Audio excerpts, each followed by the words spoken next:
बिस्मिल्लाहिर्रहमानिर्रहीम अस्सलामु अलैकुम रहमतुल्लाह। शहबाज शरीफ की आजकल दौड़ें लगी हुई हैं और शहबाज शरीफ अब बिल्कुल सर्वाइवल के आखिरी दहाने पर पहुंच चुका है। और सर्वाइवल के आखिरी दहाने के लिए आखिरी दहाने पर पहुंचने के बाद अब शहबाज शरीफ हाथ पैर मार रहा है। कभी सऊदी अरब जा रहा है, कभी वहाँ पर मोहम्मद बिन सलमान से मुलाकात कर रहा है, कभी फ्रांस के सदर से मुलाकात कर रहा है। और ये जो मोहम्मद बिन सलमान के साथ मुलाकात की है और फ्रांस के सदर के साथ मुलाकात की है शहबाज शरीफ ने, एक तो इन हालात में कि जब शहबाज शरीफ पीछे फस्तायत बर्पा करके गया है, हिटलर भी इतना जालिम और जाबर नहीं था जितना कि शहबाज शरीफ साबित हुआ है। इस सिनेरियो के अंदर शहबाज शरीफ जाके अगर मोहम्मद बिन सलमान के साथ मुलाकात करता है और फ्रांस के सदर के साथ मुलाकात करता है, तो वहाँ से जो फुटेज निकली है, वहाँ से जो वीडियो निकली है, उससे आप देख सकते हैं उनकी बॉडी लैंग्वेज। एक तो बॉडी लैंग्वेज देखिए, उनके चेहरों के तासुरात देखें तो आपको शहबाज शरीफ का पता लग जाएगा कि वहाँ पर कैसे ये मिन्नतें कर रहा है, हाथ जोड़ के मिन्नतें करके आ रहा है, माफ़िया मांग के आ रहा है कि किसी तरह से मेरी हुकूमत को लेजिटिमेसी फराहम करें और मेरे लिए कोई रास्ता निकाला जाए और मेरे लिए आप जनरल आसिम को फ़ोन कर दें या उधर जो नया सदर आ रहा है डोनाल्ड ट्रंप, उसको कॉल कर दें और इमरान खान से हमारा कोई जान छुड़ाने का सिलसिला बनाया जाए, क्योंकि इमरान खान तो हमारे गोडे गिट्टों में बैठ गया है। अब जो मुलाकातें हुई हैं मोहम्मद बिन सलमान के साथ और सऊदी अरब के अंदर जो मुलाकात हुई है फ्रांस के सदर के साथ, उसके हवाले से डिप्लोमेटिक सोर्सेस के ज़रिए जो पाकिस्तान के अंदर भी सफारत खाने मौजूद है इस्लामाबाद के अंदर, जो कि इस हवाले से बाकायदा रिपोर्ट करते हैं और अपने मुल्कों को भिजवाते हैं, उन्होंने वो रिपोर्ट, वहाँ जो इन्फॉर्मेशन निकली है वो रिपोर्ट पाकिस्तानी गवर्नमेंट और पाकिस्तानी हुकूमत और पाकिस्तान के इस्टेब्लिशमेंट को कन्वे करती है कि शहबाज शरीफ को मोहम्मद बिन सलमान और फ्रांस के सदर की जानिब से ये पैगाम दिया गया, ये बात की गई है और ये एजेंडा था। अब शहबाज शरीफ यहाँ से एजेंडा तो बड़ा लंबा चौड़ा लेकर गया। एजेंडे के अंदर इसने ये शामिल किया कि हम वहाँ पर इन्वेस्टमेंट की बात करेंगे, सरमायाकारी की बात करेंगे, हम वहाँ पर ये पाकिस्तान के अंदर कारोबार लाने की बात करेंगे, कंपनियाँ लाने की बात करेंगे, बड़ी बड़ी बातें। आपको पता ही है इसको बड़ी बड़ी बातें करने का बड़ा शौक़ है शहबाज शरीफ को। हर रोज़ ये शबाना बड़ी बड़ी याद आती है इसको।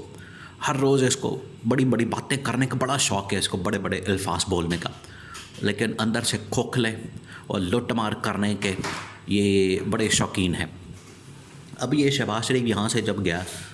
तो बड़ा लंबा चौड़ा एजेंडा लेके, वही रटी रटाई तकरीरें, वही रटे रटाए इनके पास अल्फाज हैं, वही उनके पास कागज़ होता है, एक पर्ची होती है, उसको दे देते हैं, पकड़ा देते हैं इसके हाथ में कि ये जाके तुमने बात करनी है, ये जाके कहानी सुनानी है, ये जाके तुमने वहाँ पर वाक़या बयान करना है।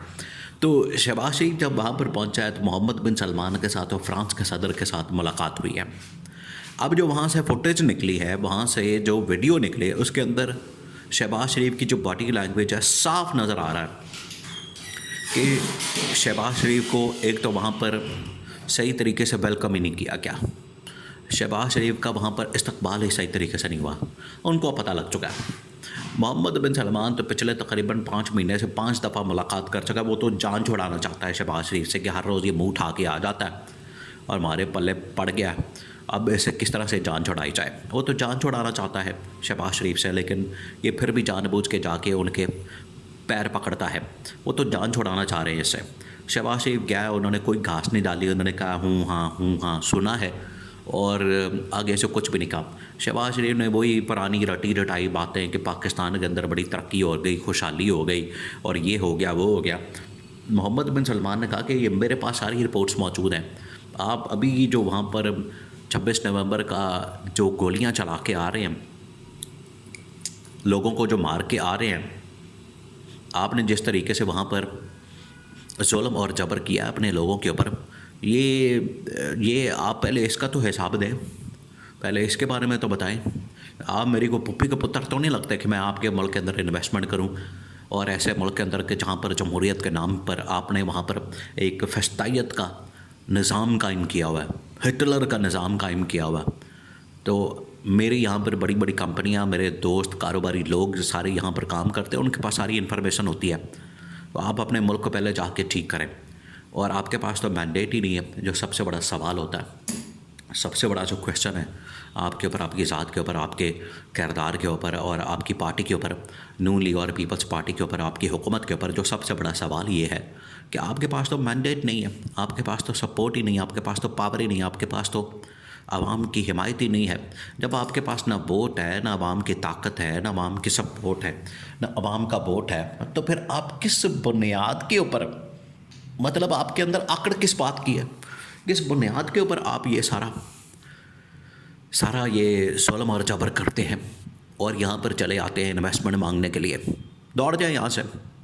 और जाके पहले अपने मुल्क की हालात सही करें, जो जिसको मैंडेट मिला है वो उसको दें वापस। फिर फ्रांस के सदर के साथ जो मुलाकात हुई, फ्रांस के सदर ने तो छोड़ा ही नहीं है, उसने तो बिल्कुल कख नहीं पल्ले छोड़ा इनके, क्योंकि फ्रांस के अंदर तो जमहूरियत है, फ्रांस के अंदर तो देखिए वहाँ पर तो मलूकियत या बादशाहत नहीं है जिस तरह से सऊदी अरब के अंदर या अरब ममालिक के अंदर है। वहाँ तो एक प्योर जो है वो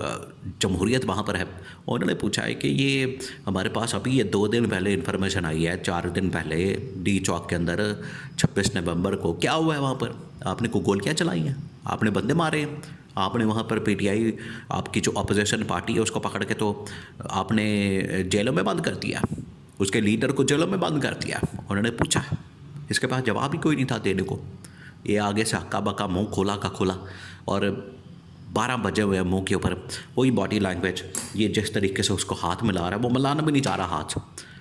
फ्रांस का सदर मिलाना ही नहीं चाह रहा है हाथ, वो साफ नज़र आ रहा है उसके अंदर, ये ज़बरदस्ती उसको हाथ पकड़ के हिलाई जा रहा है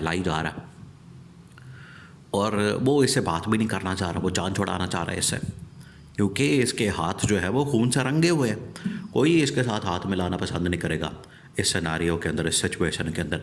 कि जब इसने मुल्क के अंदर क़यामत बर्पा की और अपने लोगों के ऊपर, अपने ही शहरियों के ऊपर, अपने ही पाकिस्तानियों के ऊपर इन्होंने गोलियां चला दी। ये तो आज के दौर में, ये कोई आज से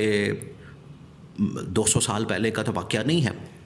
या उस दौर में तो नहीं रह रहे, यहाँ पर जंगल का कानून तो नहीं है, ये 21वीं सदी है और इस दौर के अंदर आपने इस तरह से गोलियां मार के लोगों को भून डाला। इसके ऊपर उन्होंने बड़ा सख्त किस्म का मौक़िफ़ अपनाया और शहबाज शरीफ बेचारा जलील होके वहाँ से निकला, कोई फ़ायदा नहीं हुआ। आप आलमी सतह पर ऐसे ही जलील होंगे, जब आप यहाँ लोगों को मारेंगे तो फिर आप ख़ुद जलील होंगे और आलमी सतह के ऊपर आपको फिर इसी तरह से रुसवाई का सामना करना पड़ेगा।